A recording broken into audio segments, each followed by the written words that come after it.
Hello दोस्तों, राधे राधे। कैसे हैं आप लोग? तो आज का वीडियो बहुत ही खास है। प्लीज़ लास्ट तक ज़रूर देखिएगा, क्योंकि आज की वीडियो में हम बहुत बहुत ही खास बातें बताने वाले हैं जो कि बहुत ही इम्पोर्टेंट है। तो हम आपको आज बता दें कि 22 जुलाई को मेरा बर्थडे है और प्लीज़ आप लोग मुझे अपना आशीर्वाद ज़रूर दीजिएगा और प्लीज़ लाइक कमेंट सब्सक्राइब करिएगा और बर्थडे विश ज़रूर करिएगा, भूलिएगा नहीं। ओके, ठीक है। तो जिस तरह से पूजा के लास्ट में कहते हैं लोग कि आवाहनम न जानामि न जानामि विसर्जनम पूजाम च न जानामि क्षम्यताम परमेश्वरी। जिससे कहते हैं कि हे प्रभु, ना तो मैं आपका आवाहन करना जानता हूँ, न मैं विसर्जन करना जानता हूँ, पूजा न जानामि, न तो मैं पूजा करना, दुर्गा सप्तशती का ये श्लोक है, न तो मैं पूजा करना जानता हूँ। और हे प्रभु, अगर मुझसे कोई गलती हुई हो तो मुझे माफ़ करिएगा। तो ठीक वैसे ही मैं आप लोगों से कर रही हूँ कि तो मैं कुछ भी नहीं जानती, बस मैं आप लोगों से जुड़ना चाहती हूँ। मुझे एक ऐसी फैमिली चाहिए जिससे कि मैं अपने दिल की बातें शेयर कर सकूँ, जिसको लोग अपना कहते हैं। एक मैं अपनी फैमिली बनाना चाहती हूँ यूट्यूब पर। और मेरे 99 सब्सक्राइबर हो गए हैं, मेरी छोटी सी प्यारी सी फैमिली, और मैं इसे और एक बड़ी फैमिली बनाना चाहती हूँ। प्लीज़ आप लोग जुड़िएगा, मुझे सब्सक्राइब करिएगा और मुझे अपना आशीर्वाद दीजिएगा। 22 जुलाई को ज़रूर विश करिएगा।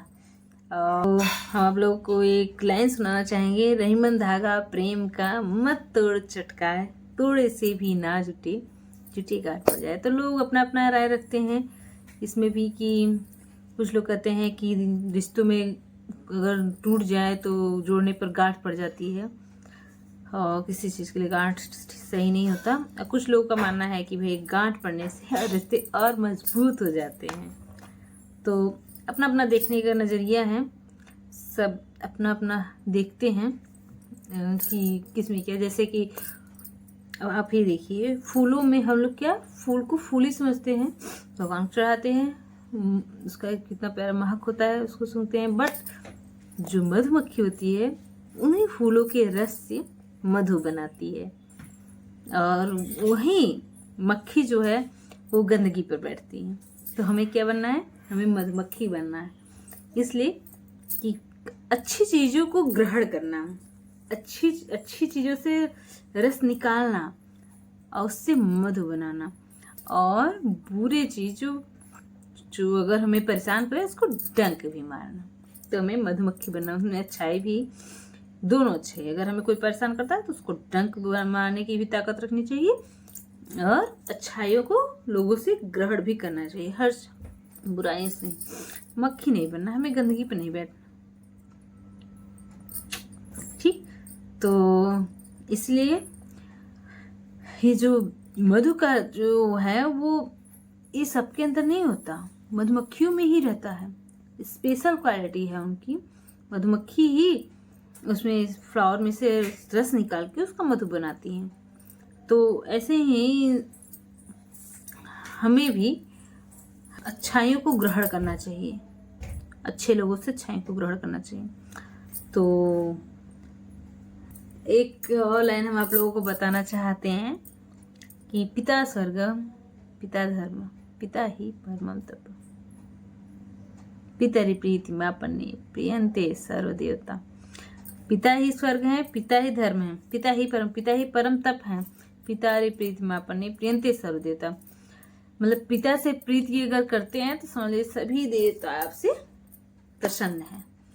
तो आप लोग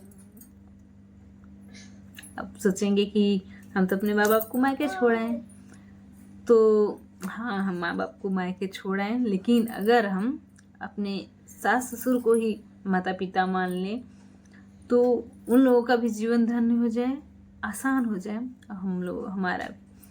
लेकिन सास ससुर को भी हम कहना चाहेंगे कि अपने बहू को बेटी मानिए, ये जानिए वो भी अपना सब कुछ छोड़ के आपके घर आई, जहाँ अपना सारा बचपन बिताया, जहाँ अपना पूरी सपने देखे, उन सपनों को पूरा करने आई है। उसको बहू, हाँ वो बहू है, लेकिन बड़े सपने लेकर आई और आपके सपनों को पूरा करने आई। एक माँ बेटी को पाल पोस के बड़ी करती है और सास जो है उसे संवारती है। तो सास की भी बड़ी जिम्मेदारियां होती हैं और हम हर एक सास ससुर से कहें कि बहू को बेटी ही मानिए। मेरा बेटा आ गया है और तो जीवन कितना आसान हो जाए। और एक माँ पर भी हम श्लोक सुना दे, जो सुना ही रहे हैं। तो सर्व तीर्थ मयि माता सर्वदेव मयम पिता मातरम पितरम तस्मात् सर्वयत्नेन सर्वदेव तीर्थ में, सभी तीर्थों में माता श्रेष्ठ है और सभी देवताओं में पिता, मातरम पितरम तस्मात्, सभी माता पिता का जितना हो सके पूजा करना चाहिए, सेवा करना चाहिए। सर्वयत्न, सभी यत्नों से पूजा करना चाहिए। अगर इतना कोई कर ले जीवन धन्य हो जाए। इसलिए तो अपने माँ बाप का सेवा करना चाहिए। हाँ, बहू अपने सास ससुर का करे और बेटे तो अपने माँ बाप के साथ रहते हैं, लेकिन हर एक बेटे का को हम कहना चाहेंगे जैसे एक बहू अपने सास ससुर की सेवा करती है, हर एक बेटे की जिम्मेदारी भी होती है वो भी अपने सास ससुर को वैसे ही माने जैसे वह चाहता है कि उसकी पत्नी उसके माँ बाप का केयर कर रही है या करें। ऐसे उनको भी सोचना चाहिए, वो भी अपने माँ बाप को छोड़ के आई है। अगर कुछ औरतों की जिम्मेदारियाँ बहुत होती हैं, एक बहन के रूप में, एक माँ के रूप में, एक बेटी के रूप में, एक पत्नी के रूप में, एक भाभी के रूप में। तो वो अपनी हर एक जिम्मेदारियों को बखूबी निभाती भी है और हर जिम्मेदारियों में खरे उतरने की कोशिश भी करती है। तो आप लोग प्लीज़ मेरी वीडियो को लाइक कमेंट शेयर करिएगा। और अब इंसान को देखिए चिंताओं से मुक्त होके अपने वर्तमान के जीवन का आनंद लेना चाहिए। तो वही मैं कर रही हूँ कि कितनी भी मुश्किलें आएँ, लेकिन हम तो अपने जीवन का आनंद लेंगे। और प्लीज़ हमें सपोर्ट करिए कि हम धीरे धीरे आप लोगों से सारी बातें शेयर करेंगे।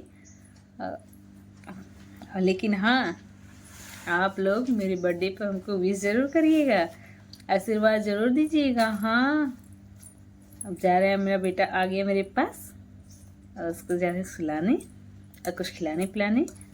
ठीक है, नेक्स्ट वीडियो में मिलेंगे। बाय।